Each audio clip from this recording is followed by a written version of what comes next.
모쏠이지만 연애는 하고 싶어 보셨나요? 저 그거 지난주에 봤는데요. 굉장히 사랑스럽더라고요. 처음은 다 로하잖아요. 날 것 그대로고 다듬어지지 않았고 그렇지만 거기 안에서 빛나는 그런 어떤 것들을 느낄 수가 있었습니다. 우리가 나이가 들면 되게 많이 다듬어지고 능숙해지고 하는데 그것도 그 나름대로 멋있지만 처음이어서 버벅거리고 어찌할 바를 모르고 그러한 시기들도 돌아보면 참 빛이 나는 것 같아요. 그래서 되게 재밌고 사랑스러운 마음으로 봤고요. 그러면 한번 봐보도록 하겠습니다.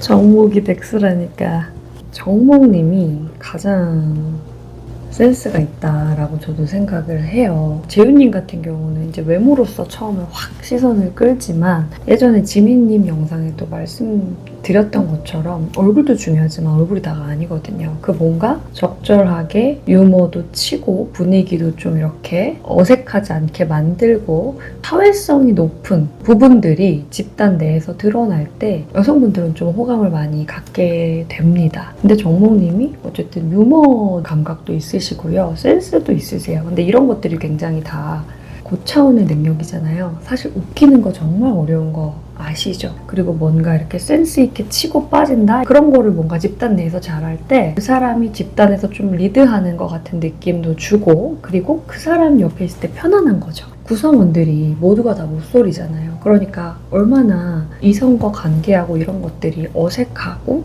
힘들고 불편하고 그러겠어요. 그런데 정목님이랑 함께 있을 때는 내가 좀 편안해지고 내가 뭘 말해야 될지 생각할 필요도 없고 그러니까 이 사람이랑 있으면 편안하네. 이 사람이 뭔가 리드해주니까 내가 뭔가 걱정할 거리가 없어지네. 그냥 이 상황이 너무 즐겁네. 이렇게 되면서 그에 대한 이제 호감도가 점점점 증가하게 되는 거죠. 거기다가 이제 집단에선 이런 효과가 있어요. 누가 인기가 많으면 그 인기로 인해서 더 인기가 올라갑니다. 더 매력적이게 느껴지는 거죠. 누구나 다 원하는 사람이라고 생각을 하면 그 사람의 희소성이 높아지니까 당연히 더 매력적으로 보일 수가 있겠죠. 잠시만요. 정목님은 지금 이렇게 말씀하시는 거 보면 민호님에 대한 마음이 없는 것 같아요. 왜냐면 관심이 있는 사람이랑 그 손을 잡은 그 순간을 잊기는 어렵잖아요. 빨리 나가야겠다는 생각뿐이었다. 그러니까 목표에 대한 집중, 그 과정을 즐기기보다는 그런 얘기들을 하시는 거 보니까 아직 좀 민홍님에 대한 마음이 별로 없으신 것 같다라는 생각이 드네요.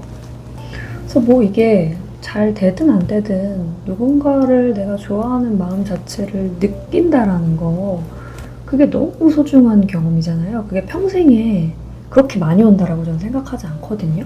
비록 내 사랑이 짝사랑으로 끝날지라도 거기에 온전히 나를 던져보는 경험? 이런 것들을 또 무술분들이 많이 안 하셨을 수도 있어요. 뭐 예를 들어 여러 가지 방어막이 있을 수도 있고 나만의 어떤 기준들이 굉장히 많을 수 있고 그거를 뭔가 깨어보는 경험을 했다라는 것만으로도 결과가 어떻게 됐던지 간에 민호님한테는 좋은 경험이 아니었을까? 청춘만이 할 수 있는 그런 경험을 해보신 것 같아서 기분 좋게 봤습니다. 근데 재윤님은 메타인지가 되게 되지 않으세요? 1화 땐가 그 자기소개 보면 내가 하드웨어는 괜찮은데 소프트웨어에 문제가 있다 이렇게 얘기를 하셨잖아요.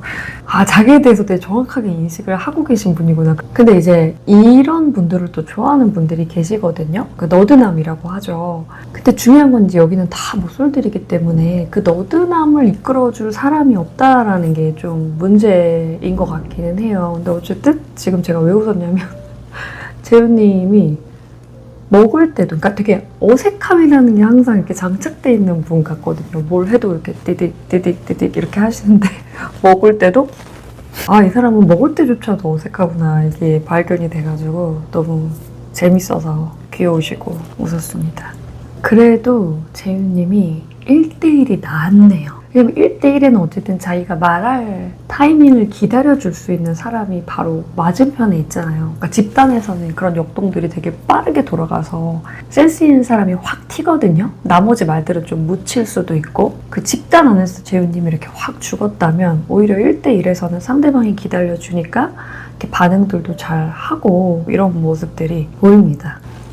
이게 어쩔 수가 없는 게 지금 정국이랑 이도랑 엿솔의 밤에서 스파테이트에서 이제 만났단 말이에요. 그러니까 정국이 굉장히 간절히 원했던 그 순간이 온 건데 뭐 어쩔 줄을 몰라요. 본인이 원래 가지고 있었던 그 센스, 재치 이런 것들이 잘 발현이 안 되는 거죠. 왜냐면 우리는 좋아하는 사람 앞에서 너무 많이 작아집니다. 이 사람한테 호감이 없어요. 그러면은 내가 갖고 있는 매력이 막 끝까지 나오거든요. 근데 내가 이 사람을 좋아한다라고 생각하는 순간 우리가 어떤 사람을 좋아해요? 그러니까 좋아한다라는 순간 그 사람이 갖고 있는 특성들이 굉장히 과대평가가 되잖아요. 우리가 처음에 사랑에 빠질 때 그렇죠. 모든 것들이 다 긍정적으로 보이면서 나보다 높은 대상처럼 보이는 거죠. 내가 누구를 좋아할 때 거기서 내 매력이 100% 발휘된다? 어렵다라고 봐요. 이게 난제입니다. 내가 좋아하는 사람 앞에서 내 매력이 1000%막 드러나야 되는데 오히려 더 드러내지를 못하게 되는 그런 상황에 처하는 거죠. 와, 대박. 랜덤 데이트가 2번 연속 이도님이랑 정국님이랑 된 거잖아요. 진짜 이거는 하늘이 도왔다라는 게 맞는 것 같고요. 사실 이렇게 자꾸 대화할 기회나 이런 것들을 좋아하는 사람 있을 때 만들어 가야 되는데 지금 이게 얻어 걸렸다. 2번 연속. 그러니까 이때 정목님이 정말 잘해야 되는 게 맞는 거고 2번째 랜덤 데이트 때 정목님이 자신의 마음을 솔직하게 설명을 했었어요. 난 첫 번째부터 너를 뽑았고 그리고 데이트 때도 너랑 하고 싶어서 차를 뽑으려고 했는데 이런 식으로 나는 원래부터 너였어 라고 지금 드디어 공표를 하신 거예요.